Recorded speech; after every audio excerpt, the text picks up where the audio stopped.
Buenas tardes, gracias a todos y a todas. Bueno, el espacio en el que estamos hoy es el de los miércoles del CAUN, que tradicionalmente es el espacio que el club presenta o utiliza para plantear los debates quincenalmente, que se alternan con proyecciones de cine. Simplemente anunciaros, lo tenéis fuera también la documentación, que el miércoles de la semana que viene, en una semana, proyectaremos Los internados del miedo, un documental dirigido por Rosa Mecó y Ricard Bellis, que abordará el tema de los niños y niñas que durante el franquismo fueron recluidos en hospicios, instituciones religiosas, etcétera, digamos, y toda la problemática de abusos y de represión en estas instituciones. Los internados del miedo, eso es la semana que viene, en 7 días. Y hoy abordamos el tema de las pensiones, es decir, no voy a entretenerme mucho. Es un tema de actualidad, es el principal pilar del estado del bienestar. Un tercio del gasto público de este país va destinado a pensiones, la principal política redistributiva de rentas que hay en este país. Los niveles de pobreza durante la crisis no han ido a más y han crecido bastante, porque los millones de pensionistas han ejercido una labor de colchón social para ellos mismos y para las familias, hijos, hijas, nietos, nietas que han caído víctimas de la crisis, perdido su empleo, vivienda, etc. Y para ello contamos hoy con dos compañeros: Vicente González, aquí a mi derecha, economista, en su momento, porque ahora ya jubilado, auditor de una importante empresa. No, yo sigo haciendo trabajos de economía y he sido auditor para toda Europa de una multinacional, muy gorda que no es mencionar. Pero bueno, y presidente del colectivo Asociación Mayores de Izquierdas. En eso vengo. En calidad de eso, ¿Mayores de izquierdas? Mayores de Izquierdas, sí. Y a mi izquierda Alberto Montero, economista, profesor también de la Universidad de Málaga, lo que sigue siendo... No, ahora no. ¿Estás en excedencia? Sí, en servicio especial. Diputado de Unidos Podemos en el Congreso de los Diputados, portavoz de Economía de Podemos, y también uno de los temas por los que nos interesaba su presencia aquí, presidente de la Comisión de Empleo y Seguridad Social del Congreso, que es donde se va a plantear digamos, las reuniones de la Comisión del Pacto de Toledo. No, eso es una comisión aparte. ¿Aparte? Sí. Soy también diputado vocal en la Comisión de Pacto de Toledo, pero es una comisión completamente Pensaba que iba vinculada a Empleo y Seguridad Social. No. Bueno, en todo caso, entra de cajón. Sí, porque con el meollo de las temáticas que están aquí. Entonces, no me enrollo más, ya llevamos 3 minutos, aproximadamente media hora de intervención para cada uno de ellos, y luego tendremos tiempo para un debate amplio con vosotros y vosotras. Entonces, Vicente, cuando quieras. Muy bien, muchas gracias. Vengo de Mayores de Izquierdas, somos una organización que nació hace como 20 años de Izquierda Unida. Luego nos hemos ido abriendo a más segmentos de la izquierda y aquí estamos. Tenemos diversas actividades, editamos una revista de la cual tenéis ejemplares en la puerta y aquí, Mayores en Acción. Damos cursos de informática para mayores, economía para mayores, editamos diversos folletos que ya iré mostrando. En fin, creo que somos una referencia movilizadora, teniendo a toque de corneta unos 560 miembros en toda España y de socios miembros pues aproximadamente unos 8.000 en este momento. Va variando según Izquierda Unida y según otras aportaciones. En ese sentido llevamos muchos años defendiendo pensiones, pero sabemos que las pensiones no son solo la reivindicación de los mayores. Está la sanidad, está la ley de dependencia, están las residencias para mayores, temas en donde, quizás lo repita a lo largo de la charla, llegamos a conseguir la ley de dependencia más progresista de Europa, pero nos pasó, como decía Romanones, quedaros con las leyes y darme reglamentos. Como no se aplica, como no se cubre presupuestariamente, de nada nos sirve tener la mejor ley de Europa y por lo tanto la mejor ley de dependencia del mundo. En sanidad, pues gracias a las movilizaciones se han conseguido paralizar los movimientos privatizadores. En sanidad tenemos una reivindicación que llevamos muchos años y creo que tenemos para muchos años porque nadie hace caso. Lo peor de las sociedades son aquellos problemas que no se discuten. Y en este sentido, en sanidad tenemos la reivindicación de los geriatras. Id a cualquier centro de salud, por favor, el pediatra, tercera puerta a la derecha. Y además a veces hay dos. Preguntar por el geriatra, no solo no hay geriatras, no hay fábricas de geriatras. En las facultades no se toca este tema. Yo no sé qué va a pasar. Que si la pirámide de población crece, pero no hacen caso.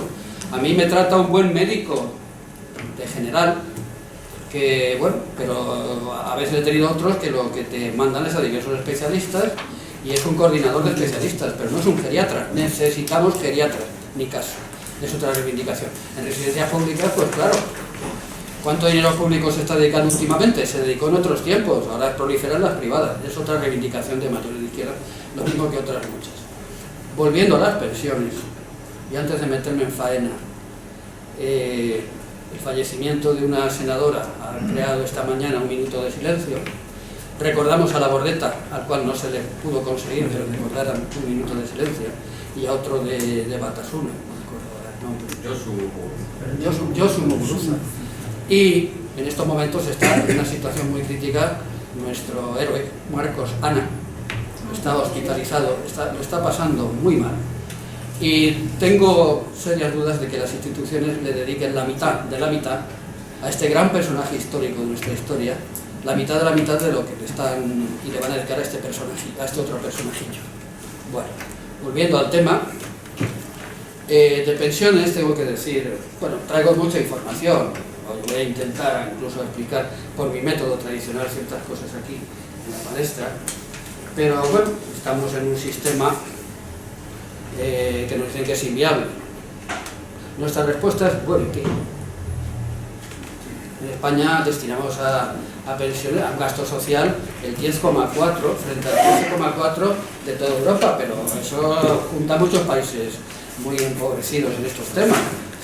Si lo comparamos, por ejemplo, que tenemos aquí de gasto social de España, concretamente un 9,2 para pensiones, pues Francia tiene un 13,5, Italia un 14,0.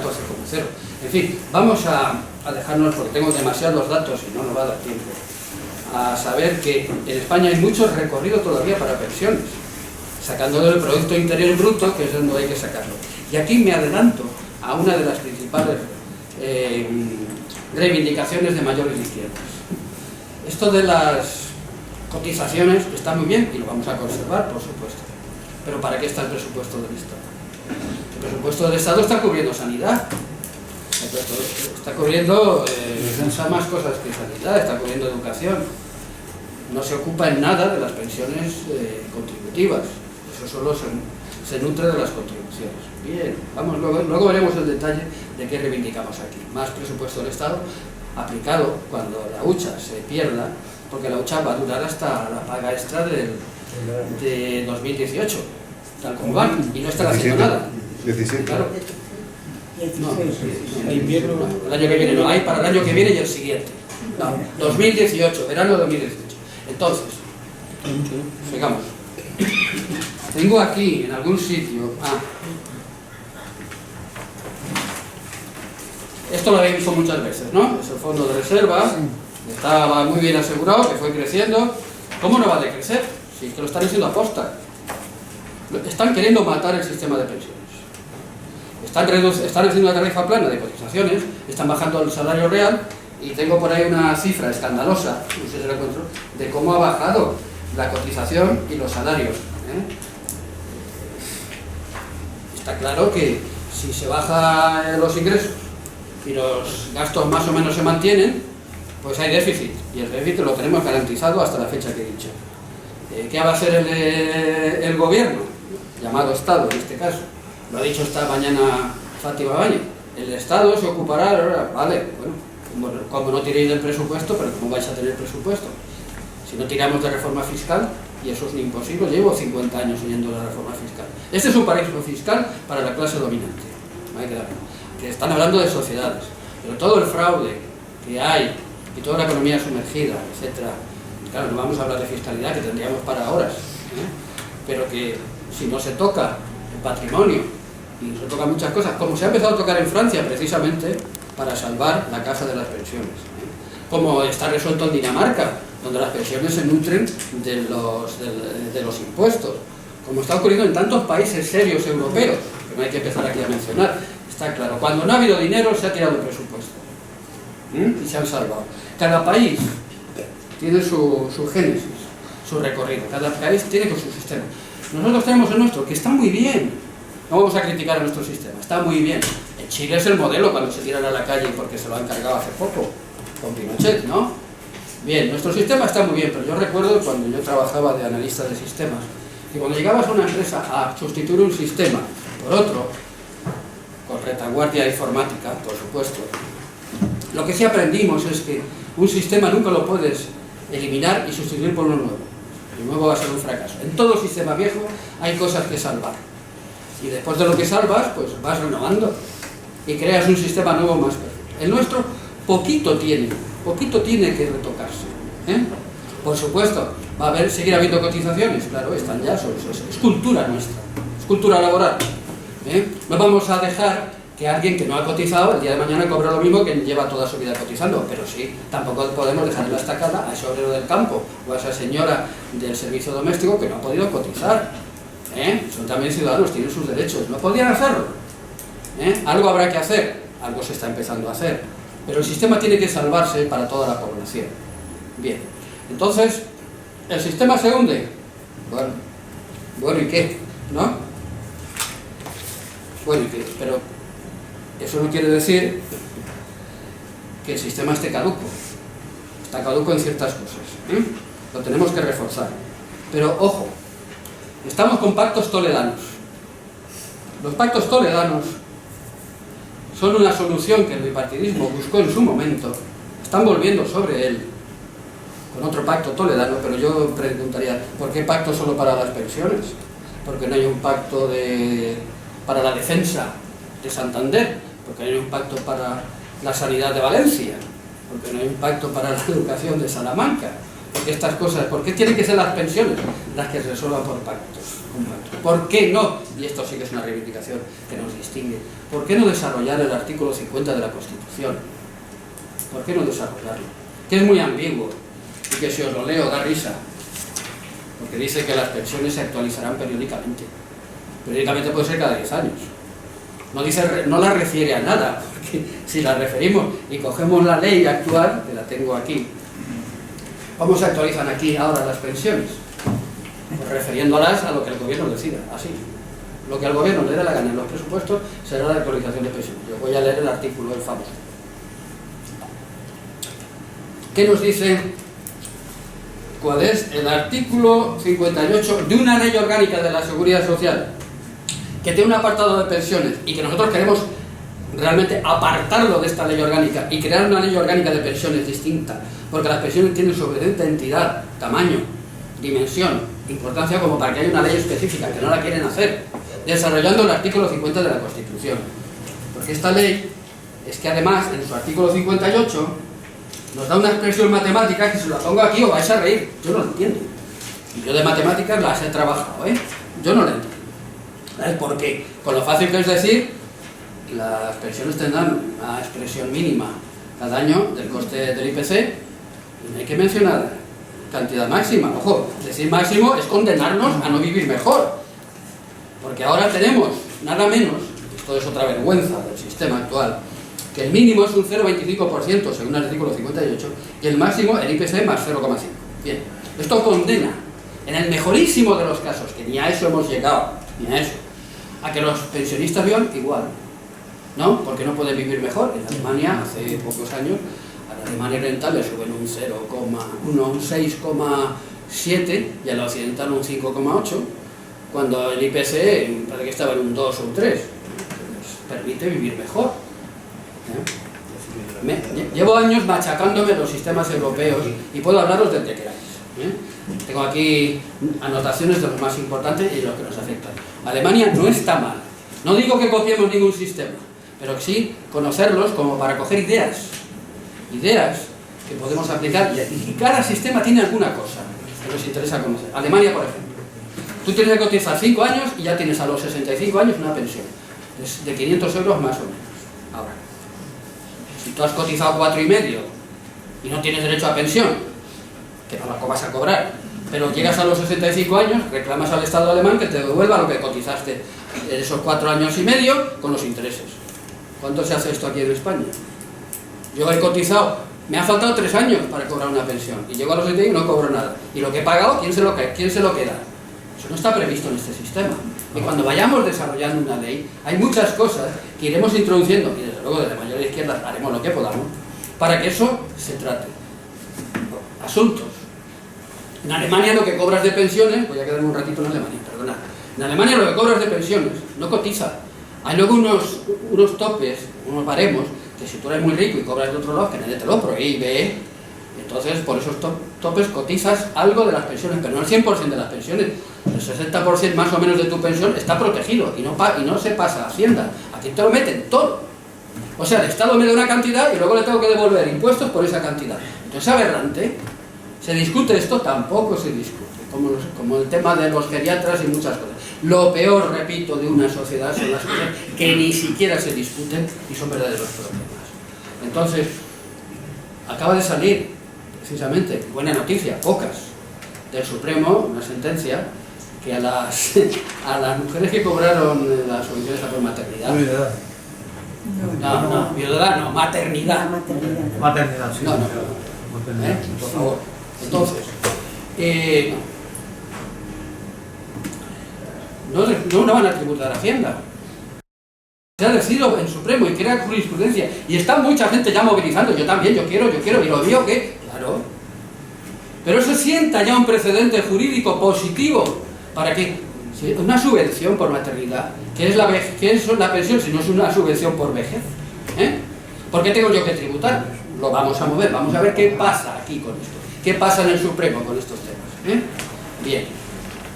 Hay muchas cosas, y en media hora no va a dar tiempo a hablar muchas cosas que nuestro sistema no es caduco, pero que hay que poner otra vez a flote, tenemos que hacer. Voy a ver si puedo cubrirlas todas. También tengo que decirlos que, bueno, que la hucha se agota, claro, la hucha se agota por lo que hemos dicho, pero vuelvo a decir lo mismo, la hucha se agota. Bueno, ¿en qué? Es que muchas de mis párrafos, digamos, también orales, los termino diciendo, bueno, ¿en qué? No me asustes, no me asustes. Que nuestro sistema, que ha tenido sus accidentes, pero sí que empezó a hablarse de él en 1900, el Instituto Nacional de Previsión, ¿no? Ha tenido el accidente del franquismo, se ha recuperado, que si la transición, que se ha recuperado, el bipartidismo, el Pacto de Toledo, son accidentes, son cosas que van ocurriendo en una evolución y ahí lo tenemos. Y es un buen sistema, atención, es muy buen sistema de español, presentable. No tiene que copiar de ninguno, pero sí observarlo que cómo ciertas cosas se resuelven con él. Entonces,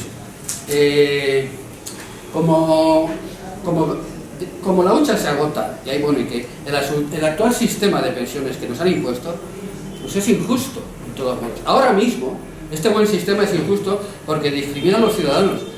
Y atención, esto es importante, es una expresión más de la lucha de clases, el actual sistema de pensiones. Porque la clase dominante no necesita una pensión, con su patrimonio tiene asegurada toda su vejez, la de sus hijos y la de sus nietos. Yo tenía un compañero de trabajo que dijo, mira, mi sistema de pensiones, déjate, son los 8 pisos que me he comprado a lo largo de mi vida en la manga del mar.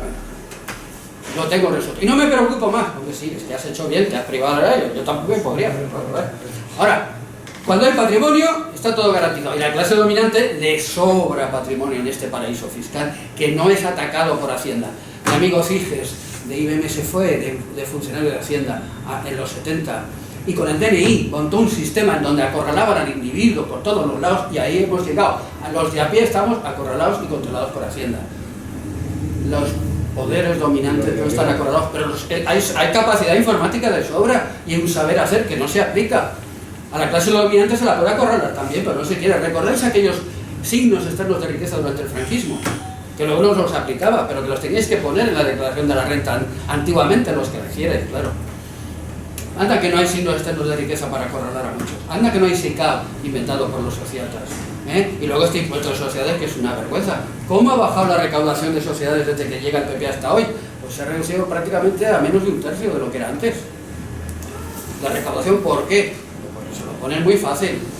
¿De qué las sociedades tienen que pagar después de tantos descuentos que les meten? Lo poquísimo que una sociedad paga, están en la gloria. Entonces entramos ahí, que esta clase dominante lo tiene todo bien atado. Lo malo es que nos quieren atar también con otras sogas a los demás, y lo están consiguiendo. Luego vamos hemos de pasar de este sistema anacrónico al reconocimiento, repito, del derecho garantizado por los presupuestos del Estado, garantizado por la Constitución, que no se desarrolla. ¿Pero cómo? Hace falta movilizaciones. Y en la movilización no nos conformemos los que somos mayores, hay que movilizar a los premayores. Los premayores son el gran potencial movilizador, porque son los que no tienen pensiones y están con una encuesta ahí que están todos asustadísimos y convencidos de que no van a cobrar. No, sí vais a cobrar, hay que decirlo. Si os movéis, dejaros, porque es que hay una ley ahora que nos permite cobrar mañana, pero la podemos cambiar, muchachos. Hay que movilizarse. Y luego otra parte de la balanza movilizadora muy importante, quizás más todavía, es la correlación de fuerzas en el Congreso de Diputados. Solamente ganando más diputados en una izquierda honrada o una socialdemocracia honrada podemos configurar las leyes que aquí estamos pregonando. Si no, no hay nada que hacer. Mucho que movemos, mucho que leñamos la calle, muchos artículos, mucho protestar, mucho reunirnos, no conseguimos nada. Es en el Congreso de Diputados en donde la lucha se ha de reflejar en función de una mayoría respetuosa de gente honesta respecto a este tema.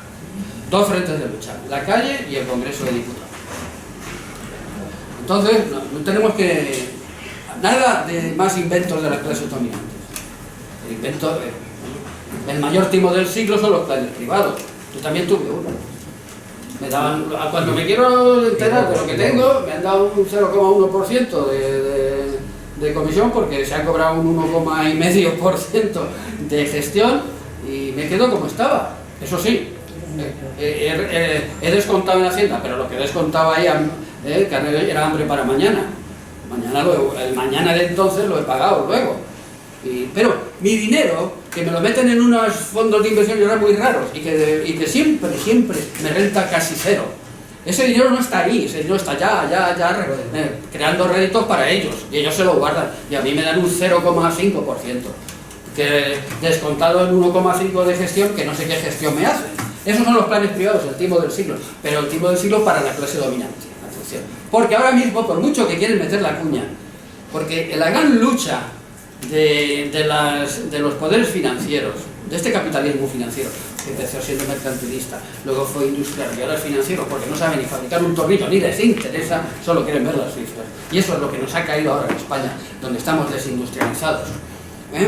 Después de Solchaga, de los altos hornos, de tal, conversión, aquí no se ha convertido en nada, aquí se ha destruido la industria. Recordáis que hacíamos máquinas de coser, hacíamos bicicletas, lavadoras, neveras. ¿Qué hacemos ahora? Lo poco que ha quedado en el País Vasco y poco en Cataluña, y deja de contar. Aquí hasta en Málaga había una Fujitsu que intentaba hacer ordenadores. Eso lo recordamos. Aquí no hay industria, aquí no hay posibilidad, aquí hay un capitalismo que solo ve los numeritos de la final, el comprovento, el del especulador. Este es el capitalismo. Y este capitalismo sabe que ha de meter la cuña en las pensiones. En cuanto meta una puntita, ya la ensanchará, ya penetrará y la ensanchará. Ese es el gran peligro. Ahora tenemos ese gran peligro. Se están cargando la hucha para luego dar por... No. En Francia hay una gestión de las pensiones adicional a la pública, a la que maneja el Estado. Una para los cuadros y otra para los trabajadores. Y ahí decides tú dónde lo metes, por un lado o por otro, dentro de cada uno de esos. Pero cada uno de esos está controlado por el Estado, que son prácticamente empresas públicas. Llevan desde la Guerra Mundial con este invento, que funciona. Pero esto nos lo van a querer vender por imitación de Francia, sin contarnos realmente lo que es gestionado por ellos. Ojo, que con un gobierno del Partido Popular, como permitan la cuña la administran los bancos, no la administra el Estado, porque estos se quitan muertos enseguida. Gran peligro, atención. Esto está ahí y estará siempre, no van a dejar de influir en eso.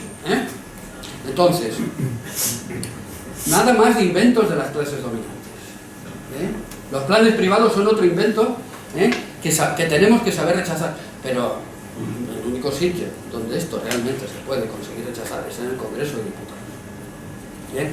Entonces, sus expertos bien pagados, cada vez que nos quieren hablar de historietas dándoselas de economistas no saben nada, atención.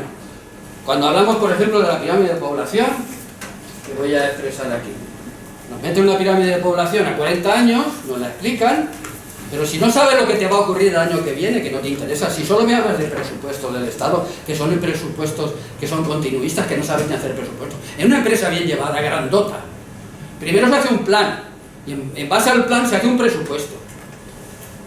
¿Dónde está aquí el plan? ¿Quién sabe lo que va a ocurrir el año que viene? No, van continuando las líneas de presupuesto según ciertas cifras de aumento y no saben ni hacer presupuesto base cero en muchas partidas, así os lo digo, porque de eso puedo hablar mucho, ¿eh? Son unos inútiles en muchas cosas económicas, y no te digo planificar, pero cuando hablan de la pirámide, qué barbaridad, cuando nos hablan de la pirámide. Vamos a estirar un poco las piernas, rápidamente. Sabéis todos muy bien lo que es una pirámide de población. Vale. Yo me voy a atrever un poco a hablar de cómo estos ven su pirámide y cómo la veo. Pom, pom, pom. Vale. La verdad es que he visto las pirámides de población de cada país, de los que os puedo hablar aquí, y no están tan mal muchas de ellas. Por ejemplo, Francia, después de la puntita, no tiene esa panza hacia abajo, no tiene esa panza hacia abajo que muchos nos quieren vender de España. Porque en España nos dicen, y esto es verdad ahora, ¿verdad? Esto sería la pirámide española de ahora. Pero ¿qué nos dicen estos pajarraros? Porque han dejado de fabricarse niños en la cantidad en que se fabricaban. La verdad es que la pirámide esta, ahora se está recuperando, se está volviendo a recuperar, ojo. Lo que pasa es que no están ahí los censos y los datos. Todo lo que nos ha venido de inmigración, los 4 millones y pico, para lo que aquí teníamos, la está alterando totalmente positivamente. Pero estos expertos de las pirámides, cuando nos las proyectan hacia arriba y nos dicen, atención, que aquí solo cobran pensiones, aquí ahora están cobrando pensiones todos estos, y esto es ahora, pero si subimos la edad, entonces la parte de arriba, esta parte de arriba aumenta.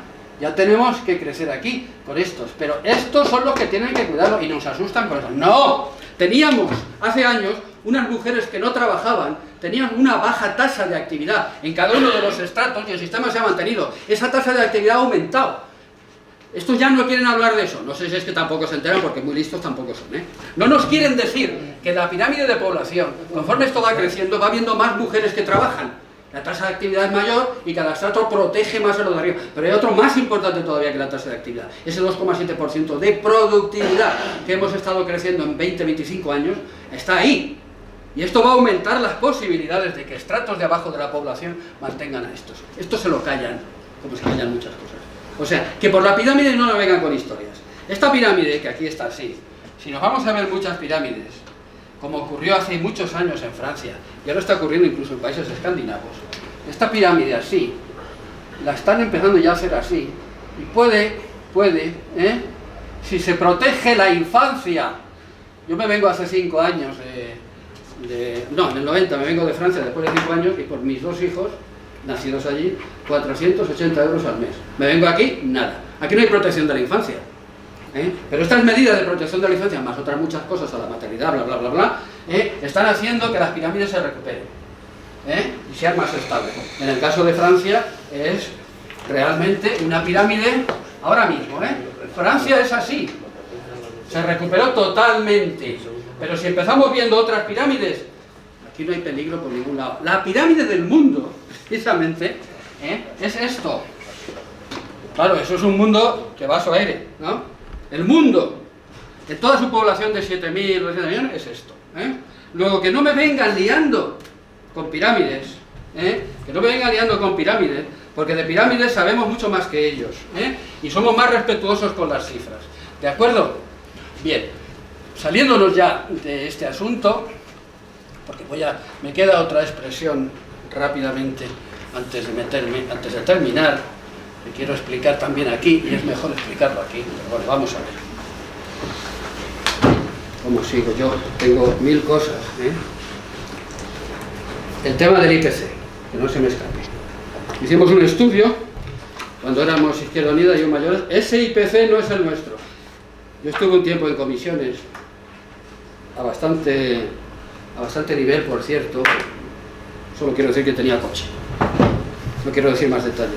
Y criticábamos mucho que en los convenios, en las negociaciones, ¿Nos aplicaban el IPC? No, los trabajadores tienen otro IPC, y no te digo los extremeños o los catalanes. No podemos hacer negociaciones de convenio con un IPC que nos da el INE y nos da para todos, porque nos está metiendo ese de depilación láser, ese coche, ese viaje al Caribe, que no sube, pero nosotros no consumimos, nosotros consumimos cosas que suben. Grosso modo, y aquí está demostrado, y es la primera vez que aquí se ha demostrado eso con números, grosso modo, el de los mayores, lo mismo que el de los obreros, está creciendo el IPC el doble de lo que nos dice el INE, porque nuestra cesta de la compra tiene unos componentes que no son los componentes oficiales. Nosotros gastamos, los mayores, no gastamos un BMW, ni nos vamos al Caribe generalmente, nos vamos con ellos. Nosotros tenemos un IPC que sube mucho más, que es el de la cesta de la compra, que el que nos dice el INE. Por eso ya incluso aunque nos limiten ese IPC que larga el INE, en las pensiones ya es otra forma de engañarnos. Atención ahí. Habría muchas cosas, espero que si nos metemos alguna vez en la ley, mayores de izquierdas podamos traer toda una batería de elementos a traer. Entonces, cuando vimos la continuidad de nuestras pensiones, en este otro folleto que este es más reciente, nuestros enemigos están claramente detectados. Pero, cuando queremos recoger las reivindicaciones de mayores de izquierdas, pues nosotros sí nos volvemos un poco rigurosos en metodología. Entonces hay una metodología que se llama el DAFO, algunos os sonará, que se usa mucho en planificación, sobre todo para perfilar y redactar todo lo que son estrategias. Tú para redactar estrategias te haces un DAFO y tira para adelante. Entonces, voy rápido a terminar. 5 minutos. 5 minutos. Tenemos unos puntos débiles, unas amenazas, y luego tenemos unos puntos fuertes y unas oportunidades. ¿Qué puntos débiles vemos nosotros en el sistema de pensiones? Pues muy fácil. No hay una ley que nos garantice nada. Hay bajas coberturas. No hay una insuficiente fiscalidad. Hay mucho paro, lo cual no cotiza. Y luego en el Parlamento es un punto débil porque somos mucha minoría. ¿Qué amenazas tenemos? Pues que se reducen los ingresos. La caja de las pensiones. Los planes privados, el gobierno, un gobierno reaccionario, es otra amenaza. Y luego, sobre todo, el franquismo sociológico.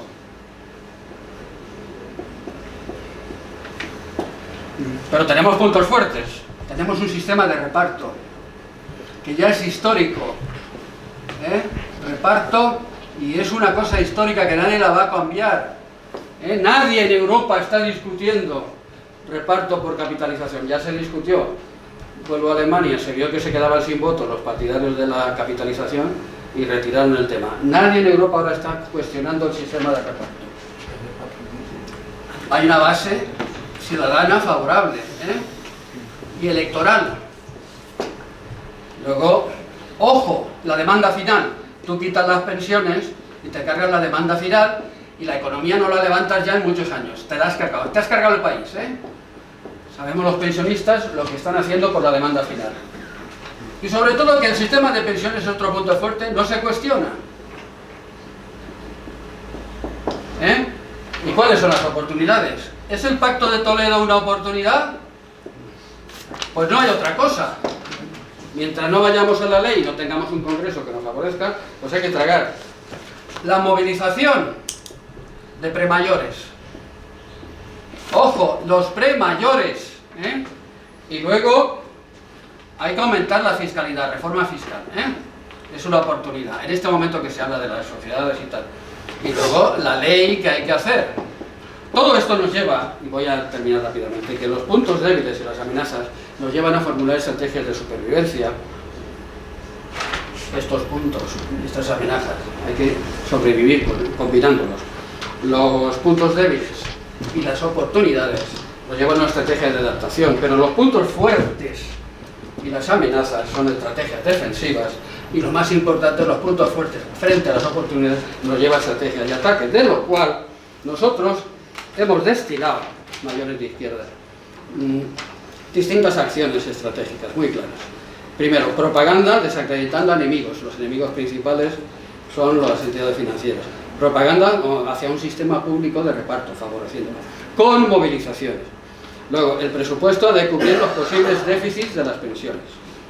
Luego, una reforma fiscal para acabar con estos déficits y acabemos con la deuda. Yo cada vez que en la tele hablo de la prima de riesgo, yo me descompongo. No me hables de la prima de riesgo porque me estás hablando de más deuda, que hemos llegado a un nivel muy alto de deuda, que quién la va a pagar. Es que no sabes ni cómo se maneja la deuda. En política económica sabíamos muy bien que la deuda a corto es para gastos del año y la deuda a largo para inversiones. Tú ni te planteas eso, las inversiones son favorables a las generaciones venideras y poner deuda a largo. Aquí no se está haciendo la cosa, o sea, aquí lo que pillas según la prima de riesgo, no menos prima de riesgo, porque mientras tengamos este sistema fiscal que no recauda, habrá que endeudarse. No vamos a parar de no solo déficit de pensiones, déficit de actividad y más deuda, lo resuelven enseguida. El presupuesto del Estado, como no recauda lo suficiente, deuda y ya a ver quién lo paga el día de mañana.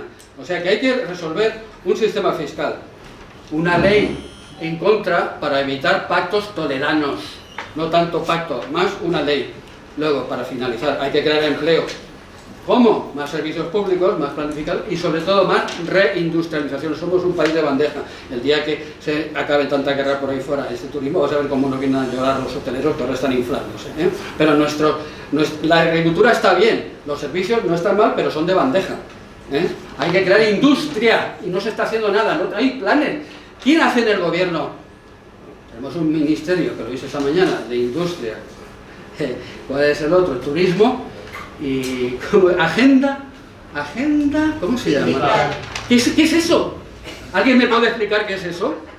Pero ¿cómo se logra crear una base ministerial? Una base ministerial que planificación no, industrialización no, porque en industria no industrializa, pero agenda, bueno, allá ellos, ¿eh? Es un hazmerreír, ¿eh? Y luego sobre todo, es lo más mejorar la correlación de fuerzas en las Cortes. Esto solo lo podemos conseguir a base de elecciones. Y entonces con todo ello, pues, entonces nada, aquí no voy a extenderme más. Voy a terminar primero esperando que Marcos Ana no sufra.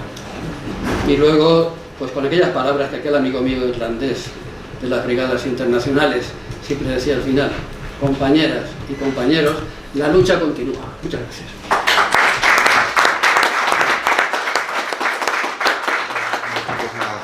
A todos y a todas. En primer lugar, agradeceros la invitación porque da gusto poder debatir y trasladar ideas a personas mayores y no tan mayores, que como bien sabéis no son un electorado que tengamos muy a favor, de manera que a ver si algo de lo que digo va calando en ese electorado que permita alterar la correlación de fuerzas en el Parlamento, como decía hace un momento Vicente. Yo soy, como os decía Luis, soy presidente de la Comisión de Empleo y Seguridad Social, pero el tema de pensiones hay una comisión específica que se llama de seguimiento de los pactos de Toledo, y precisamente cada 5 años hay que revisar esos pactos de Toledo y hacer propuestas se supone que de mejora del sistema de pensiones. Ahí se encuentra parte de la trampa en la que nos movemos, ¿no? Básicamente porque antes de entrar a hacer un breve diagnóstico, porque creo que hay que hacer una reflexión previa. Ayer tuvo lugar la comparecencia de la ministra Fátima Báñez en la Comisión de Pacto de Toledo, a petición propia o por el inicio de la legislatura, para contarnos lo bien que lo habían hecho y lo mal que era todo antes y lo fantástico que va a ser a partir de ahora. En un gesto como, o sea, en una intervención llena de, que parecía que no estaba en el país en el que estamos nosotros, ¿no? Y nosotras. ¿Por qué digo lo de que es un poco trampa? Porque, como os trataré de trasladar en un ratito, los pactos de Toledo están hechos esencialmente para garantizar el saneamiento financiero del sistema, la salud financiera del sistema. Y creo que hay una pregunta previa, antes de ponernos a hablar de cómo reformar el sistema, hay una pregunta previa que yo hice allí, porque la hago siempre que tengo la oportunidad. O sea, hay una pregunta previa que tenemos que resolver antes de ponernos a buscar soluciones técnicas, y es ¿qué se entiende por para qué sirve un sistema de pensiones y de qué estamos hablando cuando hablamos de la salud? Porque cuando hablamos de la salud financiera del sistema de pensiones puede ser perfectamente compatible con que los pensionistas viven en condiciones de pobreza. Podemos tener un sistema de pensiones saneado y saludable, pero pensionistas en sus distintas en los distintos elementos de clase pasiva, ¿no? Que vivan en condiciones de pobreza. En estos momentos el 23% de los pensionistas de este país vive por debajo del umbral de la pobreza, es decir, que su pensión no da para atender las necesidades básicas. O el 61% de los pensionistas tiene una pensión inferior a 800 euros, y de esa pensión no vive solo ese pensionista, sino que en muchos casos vive parte de la familia como consecuencia de la crisis, lo sabéis perfectamente. Entonces, un sistema de pensiones sirve esencialmente para garantizar rentas y condiciones de vida dignas para los pensionistas, y a partir de ahí hay que buscar las soluciones técnicas que permitan, si el país y el pacto social en torno al sistema de pensiones tienen ese objetivo, pues buscar las soluciones técnicas que permitan hacer frente a eso. ¿Cuál es el problema de nuestro sistema de pensiones? Bueno, pues que se preocupa más su sostenibilidad financiera, y eso se traduce en que todas y cada una de las reformas que se han ido produciendo desde la introducción de los pactos de Toledo, y luego explicaré por qué, se ha traducido automáticamente en recortes de derechos de los pensionistas. Porque cada vez que se merman los ingresos, lo que hacen las reformas es reducir los gastos. Como hay menos cotizantes, ahora os doy algunos datos, pues lo que hacemos es buscar la forma que no los pensionistas que ya están cobrando y ejerciendo la pensión como su derecho, sino las nuevas incorporaciones al sistema tengan una pensión vitalicia que necesariamente va a ser menor. Os doy algunos datos. Año 2003, en todo este país nos colgaban las longanizas de los árboles. Año 2016. Entre esos 13 años, el gasto en pensiones en este país se ha duplicado. Gastamos el 100% más. Sin embargo, los ingresos a la seguridad social solo han aumentado un 15%. Entre esos 2 años, el número de pensionistas de pensiones contributivas se ha incrementado en un 20%. Tenemos 1,5 millones más de pensionistas. Además, pensionistas con mejores derechos, con pensiones más altas. Ahora os doy también el dato. Sin embargo, los cotizantes a la seguridad social solo han aumentado en 788.000. Es decir, mientras que el número de pensionistas se ha duplicado, el número de pensionistas se ha duplicado con respecto al número de cotizantes. El gasto en pensiones en estos momentos ha crecido 6 veces más de lo que lo han hecho los ingresos por cotizaciones. Es decir, que tenemos evidentemente un problema, que es mayor número de pensionistas, porque empieza a jubilarse la generación del baby boom, que han tenido vidas laborales largas y continuadas, con buenos salarios, en la mayor parte de sus vidas, y por lo tanto tienen acceso a una pensión mayor, y un sistema que incorpora cada vez menos cotizantes a la seguridad social, pero que además esas cotizaciones a la seguridad social son menores. Ahora también os doy algunos datos para refrendar lo que digo. La pensión media en este país, para marcar lo que digo, la pensión media ha pasado entre el año 2003 era de 624 euros al mes. En este año la pensión media es de 1.038 euros al mes. La media. Eso no quita que haya 23% de pensionistas que viven bajo el umbral de la pobreza.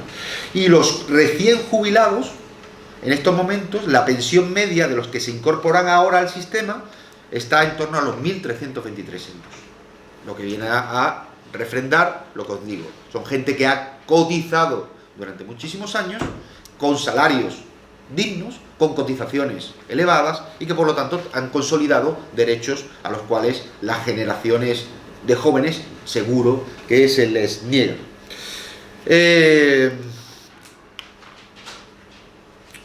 Las reformas que se han ido haciendo, la de 2011 del Partido Socialista y la de 2013 del Partido Popular, lo que han hecho es tratar de ajustar los ingresos a los gastos, viendo una realidad, que es que se nos disparan los gastos y los ingresos merman, con o sin tener en cuenta la crisis. Pues el Partido Socialista lo que hizo fue, como vamos a tener menos ingresos, reduzcamos los derechos de aquellos que en estos momentos están en activo. ¿Cómo lo hicieron? En primer lugar, incrementando de forma progresiva la edad de jubilación, de los 65 a los 67, en un país en que los jóvenes tienen una tasa de desempleo que ronda el 40-43%, nosotros tenemos a los mayores trabajando 2 años más. Todo muy coherente. Por otro lado, incrementando el cálculo de la base reguladora de los 15 a los 25 años. Eso significa que si tú, en los primeros años de tu vida laboral, e incluso planteándose en el debate el ampliar el cálculo de la base reguladora a toda la vida laboral, lo cual significa que en los primeros años de tu vida laboral, en ese mundo del que venimos y que ya no va a volver de momento, mientras que no se altere esa correlación de fuerzas en el Parlamento, pues que en los primeros años de tu vida laboral los salarios son menores, se supone que conforme vas desarrollando tu actividad profesional, tu vida laboral, vas accediendo a mejores salarios, mayores cotizaciones, pero si metes los años donde los ingresos, los salarios son menores, pues eso automáticamente la media te la reduce. Y eso hace que cada vez que se amplía el cálculo de la base reguladora, lo que hace es automáticamente reducir la media de la pensión a la que tendrán derecho los pensionistas. Y luego introdujo una cosa que no aplicó, pero que sí aplicó posteriormente el Partido Popular en la reforma de 2013, que es el factor de sostenibilidad. Factor de sostenibilidad al que Vicente se aludía diciendo que, bueno, que era imposible de entender. Lo que viene a decir básicamente es que si tu vida laboral va a ser más larga y si tu vida pasiva como pensionista va a ser más larga, tenemos que ajustar el cálculo de tu pensión a los años que vas a vivir más. De manera que, si tu vida como pensionista, la esperanza de vida se incrementa en un 5%, tu pensión necesariamente se tiene que reducir en un 5%. Ajustas la esperanza de vida, el incremento de la esperanza de vida, a los ingresos que vas a tener. Porque la esperanza de vida va creciendo un poquito más acelerado que los cambios en los que se produce en la edad de jubilación. Introducen ese factor que afecta esencialmente a la pensión inicial, al primer cálculo de la pensión que vas a cobrar, y que a partir de ahí lo minora para el resto de tu vida laboral. Y el índice de revalorización que permite al gobierno tener la desvergüenza de decir que sube cada año las pensiones un 0,25%. Entonces, sí, pero ministra, 0,25%. Sí, pero la subimos. En estos años en los que ha habido deflación, es decir, inflación negativa, aunque hay que tener en cuenta ese elemento que señalaba Vicente con toda la razón, el cálculo del coste de la vida y de la cesta de la compra a la que ceden los pensionistas con estas pensiones misérrimas, pues no tiene nada que ver con el IPC, el cálculo del IPC en general. Pues en estos años en los que ha habido deflación, la capacidad adquisitiva, en principio, teóricamente ha debido incrementarse, pero este año ya vamos a estar en inflación, las pensiones van a crecer un 0,25% y eso va a significar que la capacidad adquisitiva de los pensionistas se reduce. Bien, ¿cuál ha sido el coste de las reformas, de estas dos reformas, en términos de la pensión vitalicia que cobra una persona que se incorpore de nuevo al sistema a partir del año 2011? Pues la reforma de 2011 hace que la pensión media vitalicia a lo largo de toda la vida, teniendo en cuenta la esperanza de vida incrementada, se reduzca en un 20%. Esa es la pensión, la reforma que introdujo el Partido Socialista. La reforma del Partido Popular reduce la pensión vitalicia de forma añadida en un 15%. El estudio lo publica Funcas, que es la Fundación de las Cajas de Ahorros, poco sospechosa de tendencias de izquierdismo radical, pero que calcula el impacto de esas modificaciones, lo que se llaman modificaciones paramétricas, en el cálculo de la pensión a lo largo de toda la vida del pensionista. ¿Por qué estas reformas? Porque a pesar de lo que aparenta, el sistema que tenemos no es un sistema de reparto, sino que es lo que se llama un sistema asimilable a un sistema actuarial.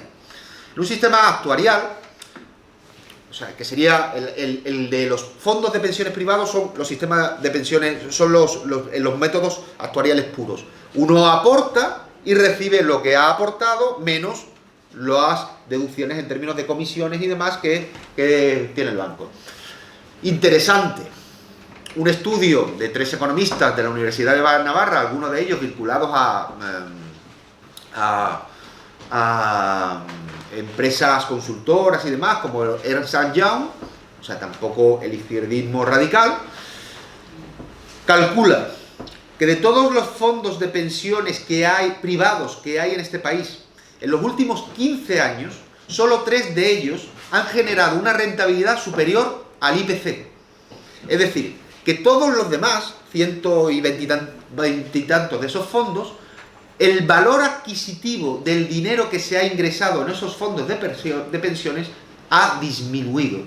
Cuando tú metes 100 y dentro de 5 años, cuando dentro de 50 años vas a recuperar esos 100 y sin embargo el IPC se ha comido parte de la rentabilidad, significa que no vas a recuperar 100 en términos de poder adquisitivo, sino que vas a recuperar 50 en términos de poder adquisitivo. Los fondos de pensiones privados son uno de las grandes estafas que está realizando la banca y los distintos agentes financieros que lo comercializan, siendo plenamente conscientes de que la rentabilidad es inferior al IPC. Es más rentable comprar un bono de deuda pública española a largo plazo, a 30 años, y ser patriota para financiar el gasto, que meter la pasta en un fondo de inversiones privado. Mucho más rentable. De hecho, hemos pedido la comparecencia de estos profesores en la comisión para que expliquen que este tipo de cosas las tiene que conocer la ciudadanía. El sistema actual, entonces, como os decía, es un sistema donde los ingresos determinan los gastos. Si los gastos están aumentando y los ingresos no aumentan al mismo ritmo, vamos a recortar de forma sibilina, encubierta, el gasto, para que los nuevos pensionistas tengan una pensión menor y por lo tanto haya un ajuste entre ingresos y gastos. A lo que aspiramos es a un sistema donde los gastos determinen los ingresos. Es decir, usted tiene 9 millones, en torno a 9.400.000 pensionistas, sabe perfectamente cuánto tiene que gastar cada mes y ahora vamos a buscar cuál es la vía de financiación de ese gasto. Que puede ser cotizaciones a la Seguridad Social, pueden ser aportaciones directamente de los presupuestos generales, como se hace con las aportaciones a mínimos o como las pensiones no las contributivas, pueden ser impuestos específicos, pueden ser lo que queráis, pero busquemos la vía de financiar el gasto, porque lo importante es el gasto, lo importante es cómo viven los pensionistas, no recortarles las pensiones para que el sistema sea saludable.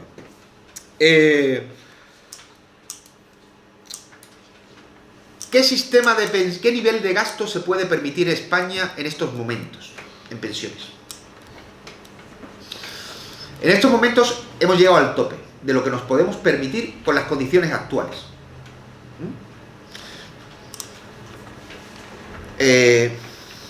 A ver, y ahí hay varios elementos que son importantes.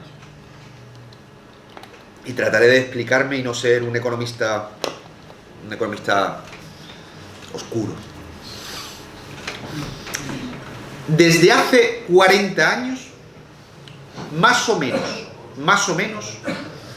el nivel de recaudación en términos del Producto Interior Bruto de las cotizaciones a la Seguridad Social ha sido prácticamente el mismo, en torno al 11,5, 12% del Producto Interior Bruto. Eso significa, o sea, ¿cómo se calcula eso? Multiplicando el tipo impositivo el tipo de las cotizaciones por el porcentaje que supone la masa salarial sobre el Producto Interior Bruto. Si lo pinto igual, o sea, si lo escribo igual lo entendemos más fácil. ¿Qué? ¿Puedo borrar? Toma. ¿Tienes ahí trapo? Aquí hay unos trapitos, ¿no? Bórralo todo si puedes.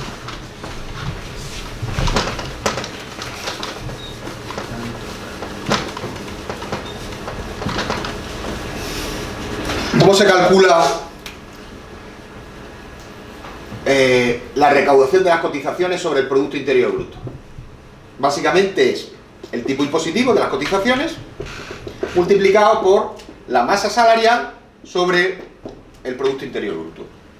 Es decir, del total de lo que se produce en este país, la distribución funcional de la renta distingue entre la parte que se llevan los salarios más la parte que se llevan los beneficios, y eso es el capital, por decirlo, la parte que se llevan los trabajadores, terminología clásica, la parte que se llevan los trabajadores más la parte que se lleva el capital. ¿Y qué ocurre? Me diríais, bueno, pero es que ha habido años en los que la masa salarial... ahora vuelvo aquí. Ha habido años en los que había millones, muchos más millones de empleos que otros años. Pues fijaros, en el año 2007 había en este país 20 millones de empleos. La recaudación era esa, un 11,5% sobre el Producto Interior Bruto. En el año 2010 y 2013 había 16 millones de empleos. La recaudación era la misma, 11,5% del Producto Interior Bruto. En el año 1990 había 13 millones de empleos. La recaudación era la misma. Y en el año 1980, había menos de 12 millones de trabajadores, algo menos de 12 millones de trabajadores. La recaudación era exactamente la misma. ¿Por qué? Porque los tipos impositivos, las cotizaciones, se han mantenido más o menos estables en torno al 36-37% a lo largo de todos esos años. No se han movido apenas nada.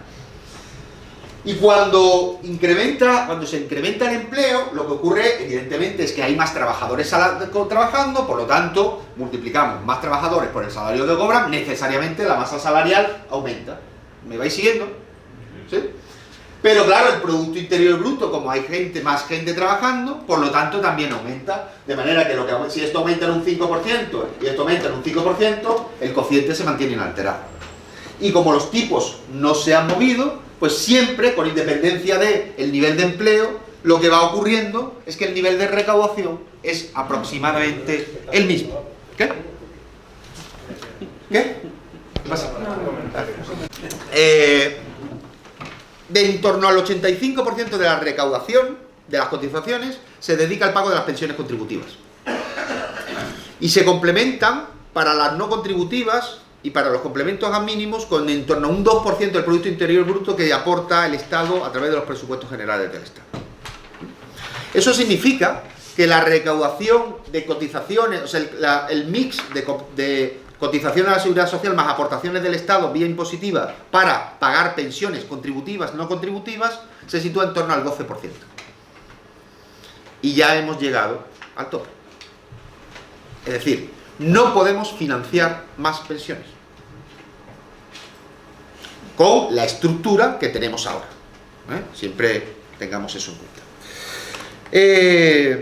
Por lo tanto, cada vez que hay perspectivas de que se va a incrementar el gasto, porque va a incrementarse el número de pensionistas que entran, las cohortes de población del baby boom que llegan ahora a la jubilación son más amplias y vienen con derechos reconocidos más altos, pues lo que hay que hacer, como os decía, es reducir el gasto. Y por eso las reformas que se van haciendo, lo que van haciendo es cada vez reducir el gasto. Incrementamos el periodo de cálculo de la base. ¡Bum! Reducimos inmediatamente. Incrementamos los años. Vale.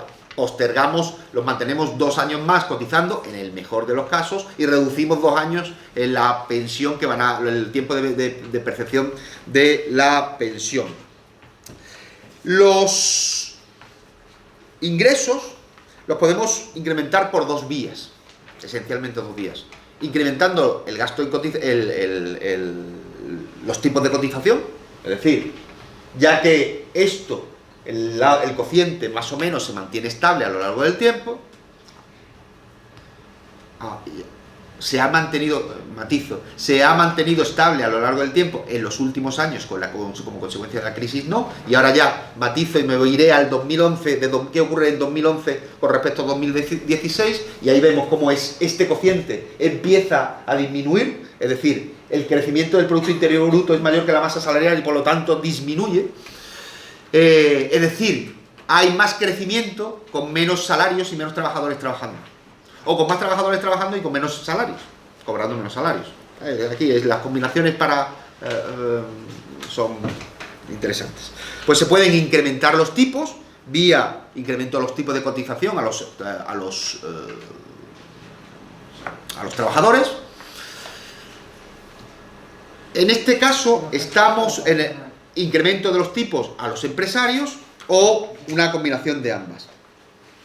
O lo que viene siendo la política económica del gobierno en pensiones, que es la de no pasa nada, la principal política económica y social es, como de tiempo, 20 minutos, vale, algo más de 20 minutos, ¿no? Te quedan 5 minutos. Vale, la principal política económica del gobierno para todo es crear empleo. Y nos machacan con... Hemos creado 500.000 puestos de trabajo en el último año, otros 500.000 puestos de trabajo en el anterior. Bien, ayer le decía a la ministra que no nos engañe, es decir, que esto es cuestión de aritmética, no hace falta que lo pinte, aritmética simple. En este año 2016, los últimos datos de la Seguridad Social, de enero a septiembre de 2016, nos dicen que, y los voy a comparar con los de 2011. ¿Por qué los de 2011? Porque el número de cotizantes en septiembre de 2016 y el número de cotizantes en septiembre, en términos medios a lo largo este dato sí es por mensual. El número de cotizantes en septiembre de 2016 y el número de cotizantes en septiembre de 2011, era prácticamente el mismo. Prácticamente no. Mentira, hay 76.000 cotizantes más ahora que en 2011. En 2011 la situación de la Seguridad Social era más o menos de equilibrio financiero. En 2016 la situación de la Seguridad Social es de un déficit en torno a un 1,5% del PIB, que son en torno a 15.000 millones. Al mes, un poco más, 16.000 y pico. Depende de cómo calculemos. Bien, pues tenemos 76.000 cotizantes más en septiembre de 2016 que en septiembre de 2011. Y hay 800 millones de recaudación en cotización a la Seguridad Social, menos en como media a lo largo de todo 2016 con respecto a 2011. ¿Qué significa? Que las políticas de devaluación salarial, que el tipo de trabajo que se está creando y los salarios y por lo tanto las bases de cotización, que toda la política de low cost de bonificaciones a la Seguridad Social, una política que tanto en el caso de los autónomos como en el caso de las bonificaciones y excepciones a la Seguridad Social para fomentar la contratación son reputadas y reconocidas por la mayor parte de los institutos de investigación económica de este país ineficientes para crear empleo. Porque un empresario no contrata a un trabajador por lo que los costes de la Seguridad Social sean más bajos. Si un empresario no tiene expectativas de venta, lo que decía antes Vicente en relación a la demanda, no contrata ni a Dios por muy barato que sea la cotización a la Seguridad Social. Eso le cabe en la cabeza hasta a la ministra de Trabajo. ¿No lo parece? Vale, sí, a veces no, sí. Le debería caber. Bien,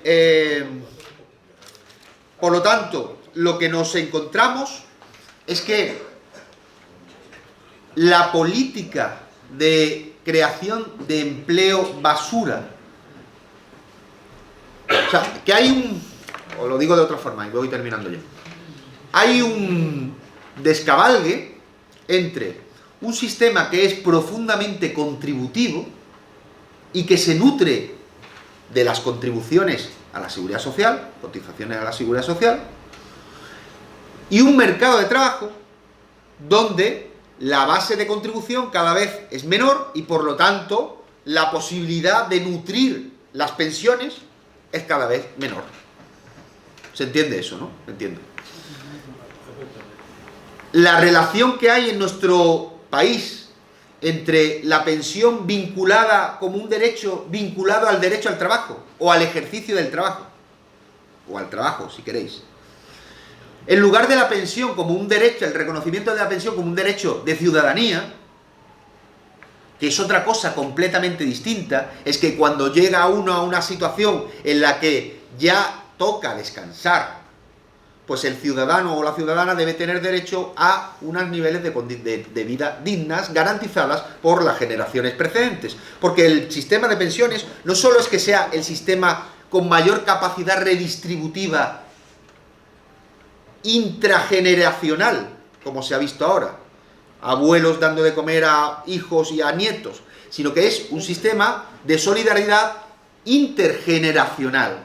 Los jóvenes, yo iba a meterme, pero ya cada vez menos, es más, queda más ridículo que me meta, los jóvenes financiando el descanso de los mayores, igual que los mayores en su momento financiaron y apoyaron pues, durante las etapas pasivas de los jóvenes, pues esa situación, ¿no? Pues ese pacto está quebrándose y el sistema, que es profundamente contributivo, se quiebra porque lo que debe alimentarlo, y que ha sido hasta ahora el mercado de trabajo, cada vez tiene menor capacidad, o sea, la teta cada vez suelta menos leche, por decirlo, como estoy hoy casi en fase de criar a mi pequeño así, pues queda más gráfico.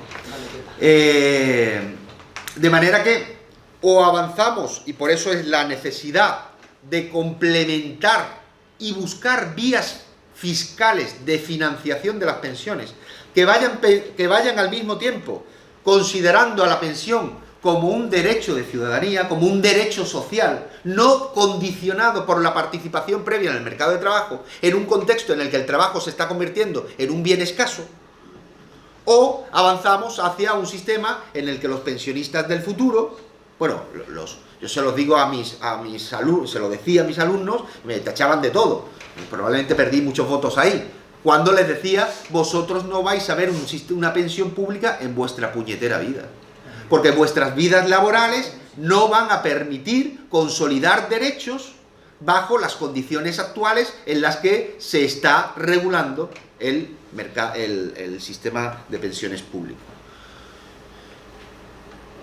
Ese es un poco, y con esto ya termino, este es un poco el contexto en el que nos estamos moviendo, en el que nos vamos a tener que mover en esta legislatura, en este año, porque la última paga extra que se va a poder atender va a ser la de diciembre de 2017, a partir de ahí ya veremos, o sea, evidentemente, yo creo que nadie tiene en la cabeza la posibilidad de que eso no se pueda pagar, entre otras cosas porque la mayor parte de los votantes del Partido Popular son personas mayores, que es curioso, y a partir de ahí el contexto es un contexto donde nosotros queremos dejar de discutir de lo que se llaman reformas paramétricas, te ajusto un poquito la edad de jubilación, y de repente el sistema se convierte viable, y queremos discutir sobre las pensiones y el sistema de pensiones como un derecho de ciudadanía cada vez menos contributivo, que es exactamente lo contrario de lo que quería, sobre lo que quería ayer discutir la ministra, que lo que dice es: queremos un sistema que sea cada vez más contributivo. Es decir,